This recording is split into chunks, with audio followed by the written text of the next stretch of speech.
Bismillahirrahmanirrahim. Assalamualaikum warahmatullahi wabarakatuh.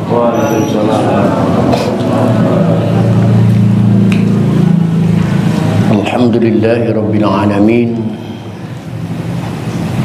Wassalatu wassalamu ala asyrafil anbiya'i wal mursalin. Sayyidina wa habibina wa syafi'ina wa maulana Muhammadin wa ala alihi wa ashabihi ajma'in. La hawla wa la quwwata illa billahil aliyyil azim. Amma ba'da. Qad qala ta'ala fi ayatihil karim. A'udzu billahi minasy syaithanir rajim. Bismillahirrahmanirrahim. Wa idh qulna lil malaikati isjudu li adama fasajadu illa iblis aba wastakbara wa kana minal kafirin. Ila akhiril ayat. Sadaqallahul azim wa sadaqa rasuluhun nabiyyul habibul karim wa nahnu ala dhalika minasy syahidin wasyakirin. Walhamdulillahi rabbil alamin. Ma'asyiral muslimin, bapak-bapak dan ibu-ibu, segenap pengurus musholla dan pengurus wilayah bil khusus yang hadir taklim pada malam ini yang saya hormati dan yang saya muliakan. Mudah-mudahan dengan bertaklim, dengan bersilaturahim, dengan mempelajari tata cara ibadah kepada Allah Subhanahu wa taala, semoga kehidupan kita mendapat kemuliaan dari Allah Subhanahu wa taala. Puji dan syukur mari kita panjatkan kehadirat Allah, salawat dan salam. Mari kita tersanjungkan kehadiran Rasulullah Muhammad sallallahu alaihi wasallam. Hadirin rahimakumullah. Talim kita pada malam ini melanjutkan metodologi fikih dengan pembahasan kitab Riyadhul Badi'ah atau tayang-tayang di layar As-Simarul Yani'ah sebagai syarahnya. Malam ini di kitab yang Bapak pegang di halaman 52 baris ketiga dari bawah ada kalimat wasabi'u as-sujudu marrataini. Silakan dicari dan diperhatikan, dan kita buka saja ta'lim ini dengan sama-sama membaca Ummul Quran surah Fatihah. Seraya berharap kepada Allah Subhanahu wa taala semoga dengan asbab baca Al-Fatihah Allah berkenan mengampuni dosa dan kesalahan yang pernah kita lakukan di masa lalu. Amin. Terutama untuk kedua orang tua kita, keluarga kita, saudara-saudara kita muslimin wa muslimat yang sebagian besar mereka sudah ada di alam barzakh. Semoga diampuni semua dosa dan kesalahannya oleh Allah dan terima amal ibadahnya oleh Allah Subhanahu wa taala. Dan kita yang masih hidup mudah-mudahan karena dengan niat bertaklim kita diberikan panjang umur oleh Allah Subhanahu wa taala, serta disertai sehat walafiat, murah rezeki, hasil semua maksud dan hajat kita. Dan diantara kita mungkin ada keluarga yang sakit, mudah-mudahan dilekaskan sembuhnya oleh Allah Subhanahu wa taala. Bismillahirrahmanirrahim. Rasulillah wa bi barakati mu'allif hadzal kitab wa bi sirril Fatihah. Wa billahi minasyaitonir rajim. Bismillahirrahmanirrahim. Alhamdulillahi rabbil alamin arrahmanir rahim maliki yaumiddin. Iyyaka na'budu wa iyyaka nasta'in ihdinas siratal mustaqim siratal ladzina an'amta 'alaihim ghairil maghdubi 'alaihim waladdallin. Amin. Bil khusus kita bacakan Al-Fatihah dengan keikhlasan hati dan kerelaan jiwa untuk Aderimah Marluciana binti Haji Sanusi. Mudah-mudahan pasca operasi ya diletakkan sembuhnya seperti sedia kala oleh Allah Subhanahu wa taala. Al-Fatihah. أعوذ بالله من الشيطان الرجيم. بسم الله الرحمن الرحيم. الحمد لله رب العالمين الرحمن الرحيم مالك يوم الدين إياك نعبد وإياك نستعين صراط المستقيم صراط الذين أنعمت عليهم غير المغضوب عليهم ولا الضالين.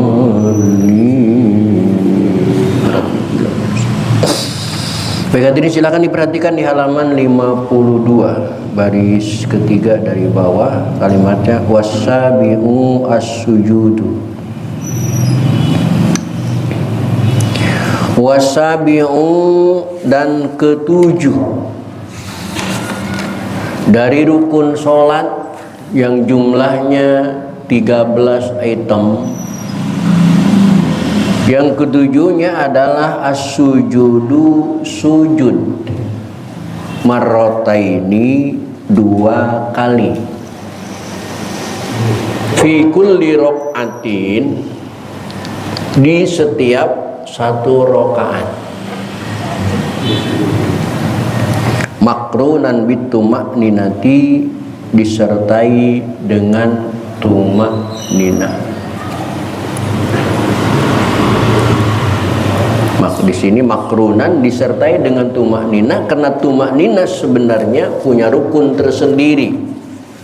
Karena di sini menjadi 13, maka digabung dengan rukun fi'linya, dengan sujudnya, dengan rukuknya, dengan i'tidalnya dan lain sebagainya, dengan matinya speaker. Habis Pak. Baterai mic habis, colokan loncer. Apa lagi nih?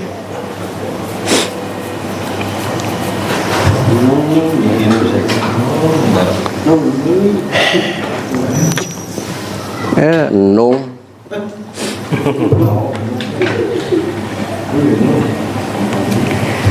Timbul pertanyaan, boleh nanya nggak saya? Boleh nanya nggak? Boleh ya. Dalam 1 rakaat sholat, setiap rakaat baca Fatihahnya berapa kali? 1. Baca suratnya biasanya berapa surat? 1. Rukuknya berapa kali ruku? 1. I'tidalnya berapa kali i'tidal? 1. Kenapa sujudnya 2?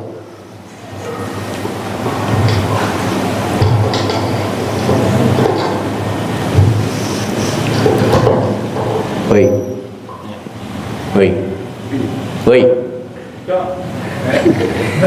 Kenapa sujudnya 2? Kan semuanya 1, Fatihahnya 1, suratnya 1, rukunya 1, i'tidalnya 1. Kenapa sujudnya 2? Jo.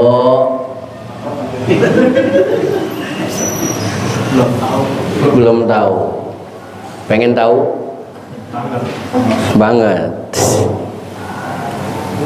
Jawabannya adalah surat Al-Baqarah ayat 34. Wa il qulna lil malaikati isjudu li adama fasajadu illa iblisa aba. Jangan ngelihat muka saya, di muka saya nggak ada tulisannya. Lihat di layar no. Aba wastakbara wa kana minal kafirin.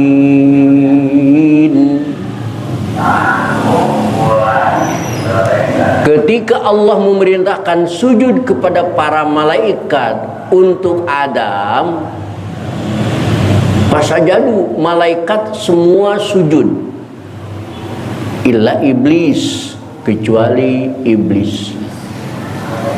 Aba, dia menolak untuk sujud kepada Adam. Kenapa menolak sujud kepada Adam? Wastakbaro, Karena dia merasa sombong, merasa takabur, merasa besar. Dengan dua alasan. Kata iblis, ya Allah, diciptakannya antara Adam dan aku, duluan mana? Duluan Adam apa duluan aku? Kata Allah, duluan kamu, iblis. Nah, kalau duluan saya, mestinya Adam anak muda sujud kepada saya orang tua. Itu bahasa iblis. Dan bahasa ini kadang-kadang dipakai oleh manusia. Lu harus cium tangan gua udah tua. Nah, bahasa iblis itu. Sebenarnya hormat itu bukan soal tua dan muda. Abu Bakar mertuanya Rasulullah, tapi Abu Bakar hormat dan takzim kepada Rasulullah Sallallahu Alaihi Wasallam sebagai mantunya. Yang pertama. Yang kedua, ya Allah, jawab pertanyaan saya, kata iblis. Aku diciptakan dari apa, ya Allah? Dari api. Adam dari apa, ya Allah? Dari tanah. Mulia mana antara api dan tanah? Mulia api. Mestinya Adam yang sujud sama saya. Saya lebih mulia daripada Adam. Saya pejabat loh. Mestinya ustadz cium tangan sama pejabat. Makanya banyak ustadz yang cium tangan sama pejabat walaupun kafir. Itu iblis yang tersisa sampai sekarang. Nah, ketika Adam memperhatikan iblis, malaikat saja sujud, iblis tidak sujud. Kata Adam, lu iblis keterlaluan. Bukan soal gua, iblis. Tapi kan yang nyuruh Allah. Lihat, yang nyuruh bukan soal Adamnya, tapi yang nyuruhnya siapa. Begitu juga ketika Haji Birin kemarin tawaf di Baitullah, mengelilingi Ka'bah, mencium Hajar Aswad. Termasuk kita sholat menghadap Ka'bah, bukan soal Ka'bahnya, enggak nyembah Ka'bah. Tapi dasarnya siapa yang memerintah itu? Allah Subhanahu. Allahnya yang memerintahnya, bukan soal Ka'bahnya, bukan soal Hajar Aswadnya, bukan. Kata Adam, kalau aku disuruh sujud kepada Allah, aku akan sujud bukan cuma satu kali, tapi sampai 2 kali, kata Adam. Maka dipraktekkan oleh Nabi Adam, sujud itu dalam satu rakaat jadi 2 kali. Itu dendam kesumatnya Adam kepada iblis, laknatullah, na'udzubillahi min dzalik. Al-Baqarah ayat 34.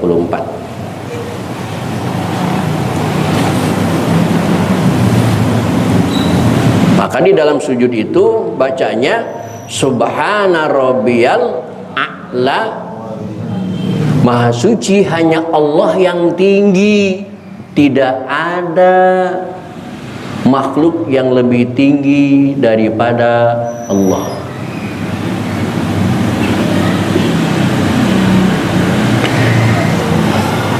Itu mah bisa-bisa ustadz aja kali.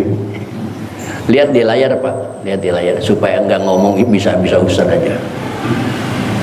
Wa kuriro, kenapa sujud itu dibulak-balik sampai 2 kali duna ghairihi, tidak yang lainnya, tidak Fatihah, tidak ruku, tidak itidal, irghaman liwasyayatin, karena itu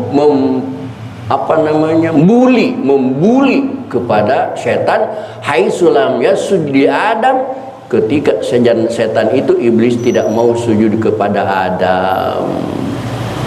Yang kedua, alasannya kenapa sujud itu 2 kali, walima fihi min ziyadati tawaddu biwajhi wajaba ala maudil aqdam al mujibil qabili du'a. Yang kedua adalah tambah tawadhunya kita kepada Allah sampai mau meletakkan anggota badan yang paling mulia di tempat anggota badan yang paling hina. Di antara tubuh manusia, dari kaki sampai kepala, Mana anggota tubuh yang paling mulia? Kaki apa kepala? Kepala. Karena semuanya ada di kepala. Maka ketika teman bertemu dengan teman 20-30 tahun bertemu dengan teman, begitu ketemu kangen, itu yang saling tepuknya, saling tepuk tangan, saling tepuk bahu, saling tepuk paha. Tidak pernah saling tepuk kepala. Karena kepala adalah anggota tubuh yang paling terhormat.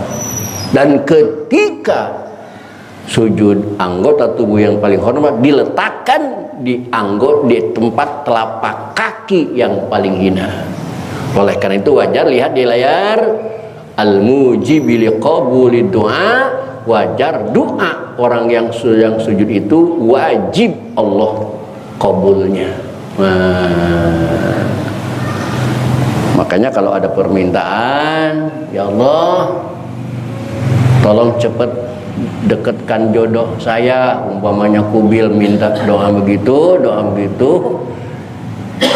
itu dilakukannya di saat sujud Bil ya. Cuman dia jangan diomongin, di hati aja, Allah tahu kok. Ketahuan jo Kalau diomongin tadi ketahuan jo nanti.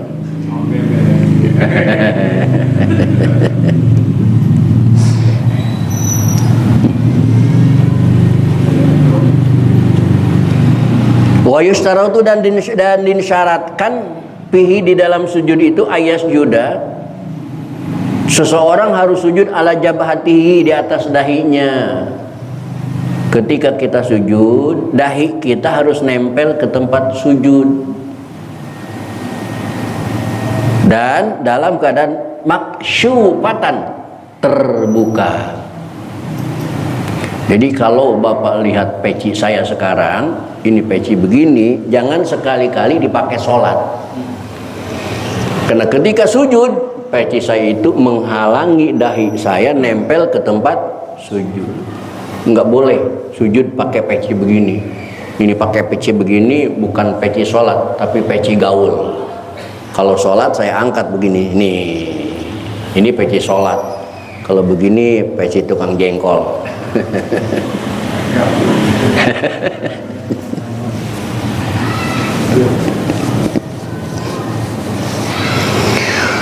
Wa ala rukbataihi, dan di atas kedua dengkulnya. Dengkul juga harus nempel ke tempat sujud.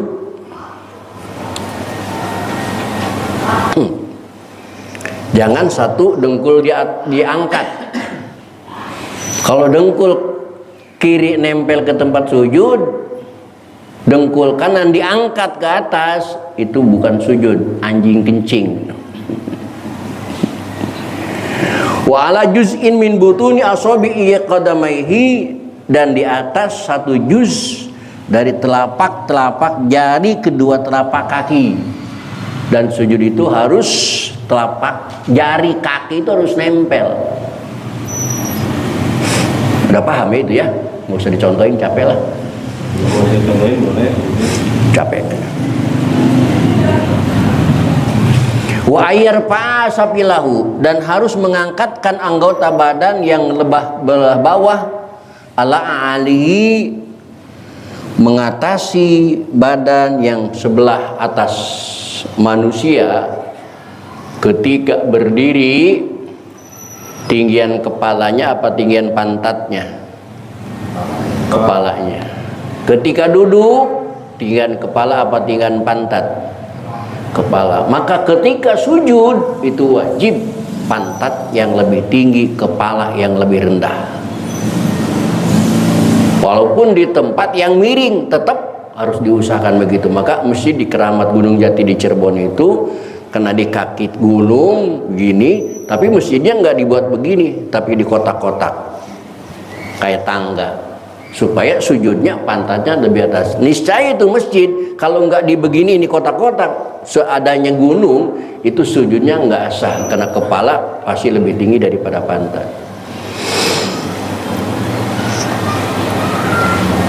Wa ayatasaqala bi ra'sihi, dan harus memberatkan kepalanya hatta yahisa bisakli, hingga ia merasakan dengan berat kepalanya. Dan sujud itu jangan ada penekanan, jangan ada penahanan.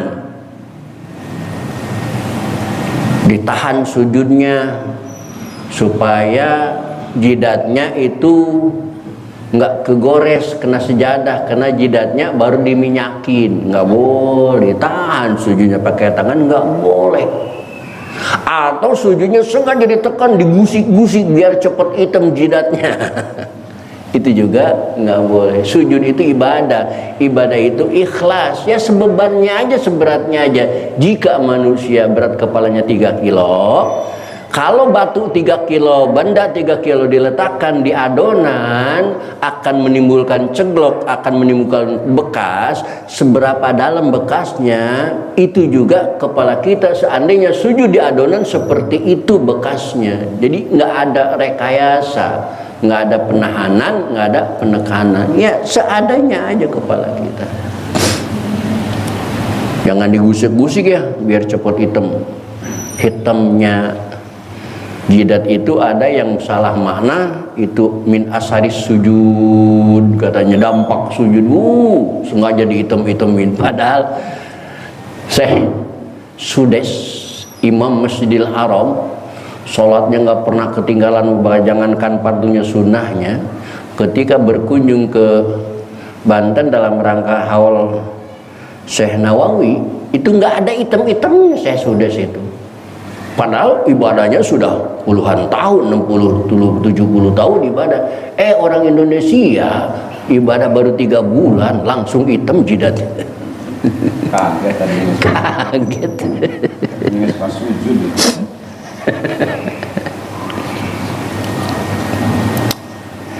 Wasunatu dan sunnah ayas juda, ia bersujud ala anfihi, ke atas hidungnya. Dan juga sunnah sujud hidungnya nempel,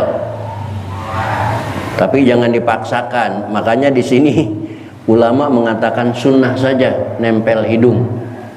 Bagi yang mancung mungkin gampang menempelkan hidung dalam sujud. Bagi yang pesek gimana? Makanya di sini disunahkan oleh ulama, tidak diwajibkan. Karena kalau diwajibkan berat bagi yang pesek.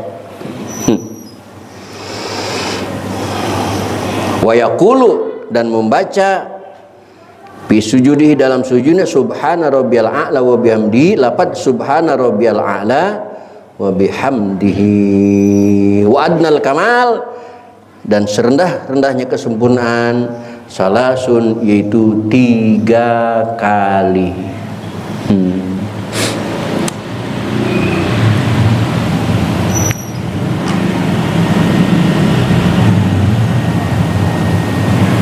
Kabar bahagia ini Pak nih.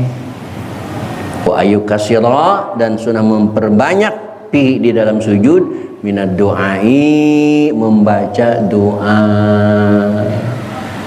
Kalau saya tidak setuju kalau membaca, berdoa saja cukup di hati. Allah tahu bahasa hati kita.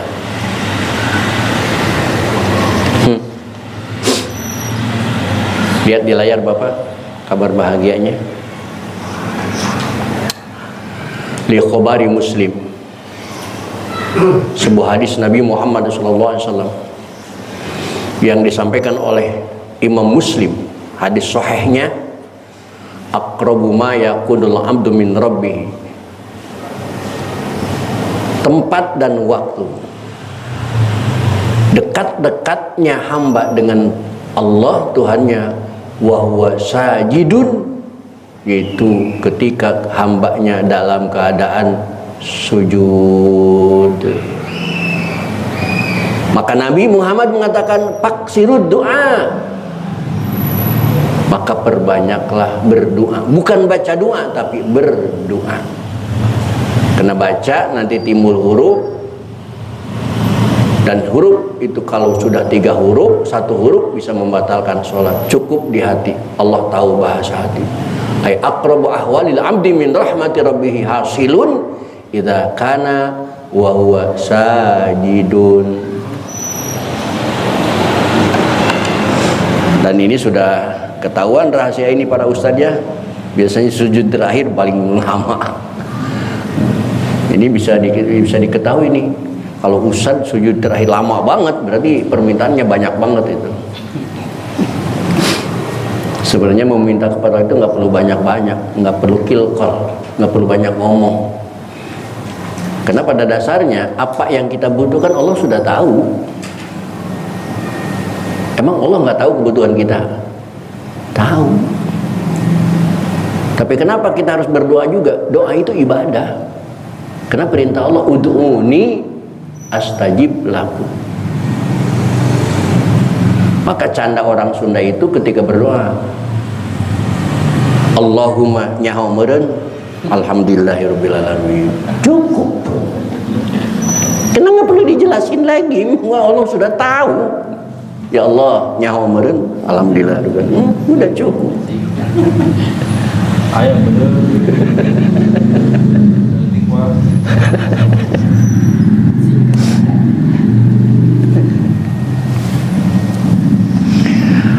Wasaminu, dan yang ke-8 rukun salat dari 13 adalah al-julusu baina sajdataini, duduk di antar dua sujud. Ini juga makrunan bit tuma'ninati, disertai dengan tuma'ninah. Wasunatu, dan disunahkan dalam duduk antar dua sujud ayakula, membaca fihi dalam duduk, Rabbighfirli warhamni wajburni warfa'ni warzuqni wahdini wa'afini wa'afini. Ya Allah, Rabbighfirli, ampuni aku ya Allah, warhamni, dan sayangilah aku, warfa'ni, dan angkatlah derajatku, wajburni, dan jadikanlah aku orang kaya, warzuqni, wahdini, dan tunjukkanlah aku, wa'afini, dan selamatkanlah aku, wa'fu anni, dan maafkanlah aku. Diawali dengan minta ampun, diakhiri dengan minta ampun. Pernah ngitung Rabbighfirli warhamni berapa kalimat, berapa item? Hah? Nggak pernah ngitung? 8 Pak. Rabbighfirli warhamni wajburni warfa'ni warzuqni wahdini wa'afini.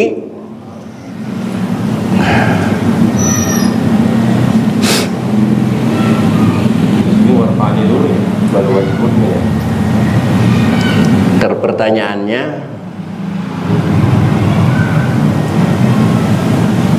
kenapa harus 8? Lihat Bapak,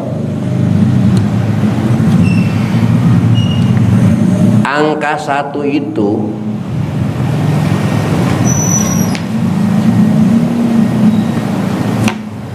putus atas bawah. Angka 1 bawahnya putus, atasnya putus. Begitu juga dengan angka 2, putus depan belakang, depan atasnya, belakang bawahnya.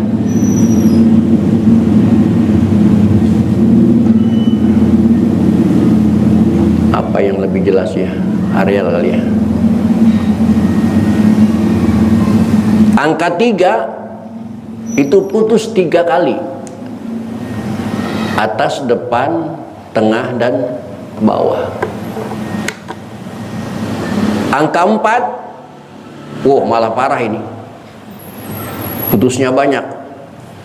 Maka orang-orang Chinese itu nggak seneng dengan angka 4. Bahkan di hotel-hotel itu nyaris tidak ada nomor 4. 14 macam itu nggak ada.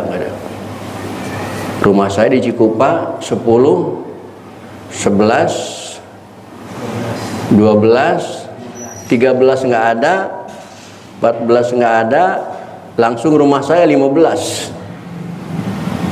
Kena angka 4 itu kacau. Di mudah apa Pak Yul ya, yang angka 4 itu putus atasnya itu sama aja. Kalau yang normal kan 4-nya nggak nyambung atasnya. Harusnya nggak perlu. Iya, Segitiga enggak? Iya, jadi putusnya 4. Ke atas 2, ke belakang 1, ke bawah 1. Angka 5 juga masih putus. Atas belakangnya, bawah depannya. Angka 6 juga masih putus. Atas belakangnya. Angka 7 juga sebenarnya masih putus. Atas depannya, bawah. Angka 9 juga masih putus. Bawah, depan. Cuman angka 8 lah yang nggak ada putusnya. Subhanallah, nggak ada angka yang seperti 8, tidak ada putusnya. Makanya adalah angka 8 itu Sio Cina menyebutkan angka hoki, karena nggak ada putusnya rezekinya. Bapak dan ibu kalau punya teman dari golongan Chinese yang menggunakan hitung-hitungan Chinese, apa namanya, percaya dengan hitungan Cina itu apa namanya? Siu apa? Siu. Kayaknya bukan siu deh. Siu monyet, ini. Oh. Bulan. Siapa monyetnya mau lapor ke Ustaz? Putri lah. Iya. Putri. Bukan putri. Sio. Terlepas apa Peng Shui apa siu, tapi kalau monyetnya jangan melotot ke saya.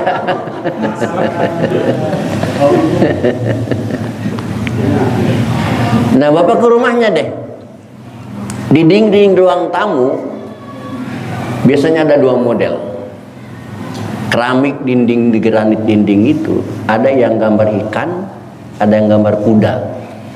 Coba hitung jumlahnya, pasti 8 ekor. Kalau gambar ikan, ikannya pasti 8 ekor. Kalau lukisan kuda, kudanya pasti 8 ekor. Ini.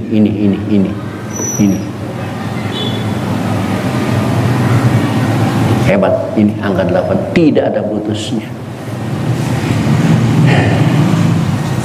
Jadi hasilnya Rasulullah SAW menciptakan doa yang 8 ini, seraya berdoa kepada Allah Subhanahu wa Ta'ala untuk kita sebagai umatnya. Ya Allah, berilah kesuksesan kepada umatku, jangan sampai putus rezekinya. Masya Allah.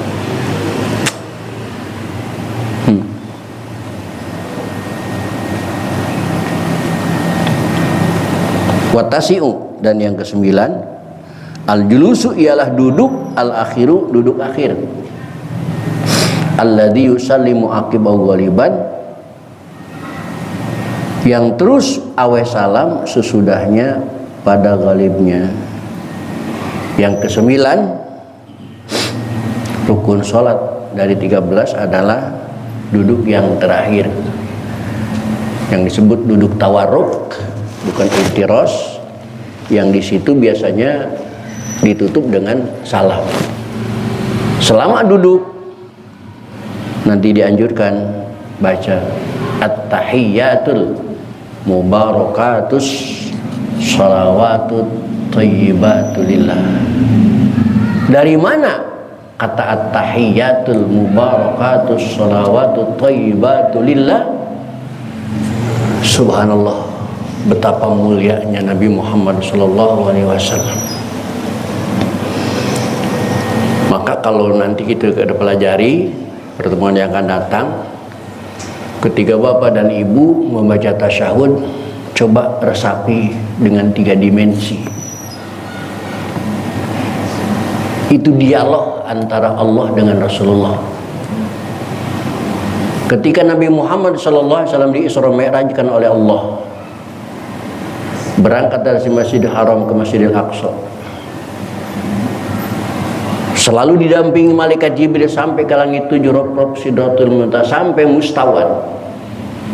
Jibril berpesan kepada Nabi Muhammad, ya Rasulullah, mohon maaf, aku sampai di sini saja. Kata Nabi Muhammad, kalau engkau sampai di sini Jibril, siapa yang memberikan petunjuk sama aku nanti di sana? Google Map belum ada Jibril, saya nggak tahu alamatnya. Kata malaikat Jibril, nggak usah pakai Google Map, karena kadang-kadang ngaco map itu. Nanti setelah di sini kau ada yang jemput. Kenapa engkau tidak mau ke sana? Bukan tidak mau Rasulullah. Badan saya kalau lewat batas ini akan hancur. Kok begitu? Iya, karena alamnya sudah berbeda. Malaikat akan hancur. Kata Nabi Muhammad, kalau malaikat aja hancur, apalagi aku sebagai manusia. Kata malaikat Jibril, enggak, tidak. Engkau sudah ditunggu oleh Allah. Begitu naik Allah melihat sosok. Begitu naik, mohon maaf, begitu naik Nabi Muhammad SAW pada suatu tempat bertemu dengan cahaya Allah Subhanahu wa taala. Nabi Muhammad ajib, Nabi Muhammad kagum, Nabi Muhammad aneh. Nabi Muhammad rasa tidak percaya melihat keistimewaan yang tidak pernah dilihat sebelumnya. Sampai refleks bibirnya mengatakan, At-tahiyyatul mubarakatus salawatut thayyibatu lillah. Semua kesempurnaan, semua kemuliaan, semua kehormatan, semua hal yang positif ternyata hanya milik Allah. Selama ini aku hidup di dunia, tidak ada satupun yang layak dihormati, dikagumi kecuali Allah.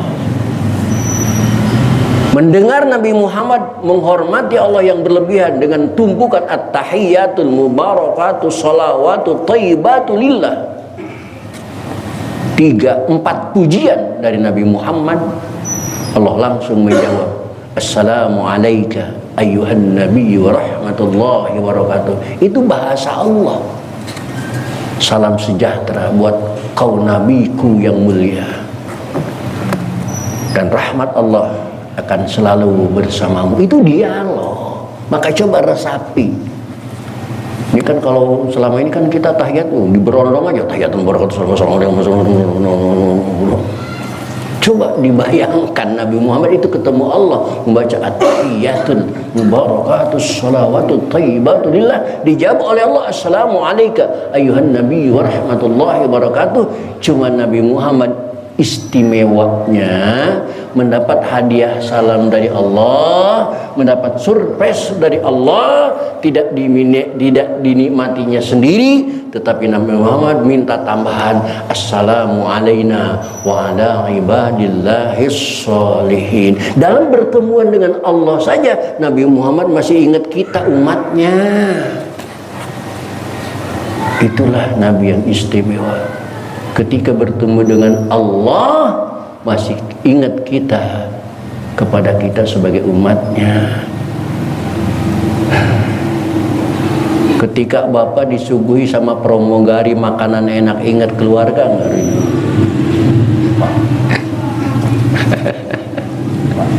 Nabi Muhammad jangankan pramugari, ketemu Allah masih ingat kita sebagai umatnya, sampai Nabi Muhammad mengatakan assalamu alaina wa ala ibadillahis sholihin. Subhanallah. Assalamualaikum warahmatullahi wabarakatuh.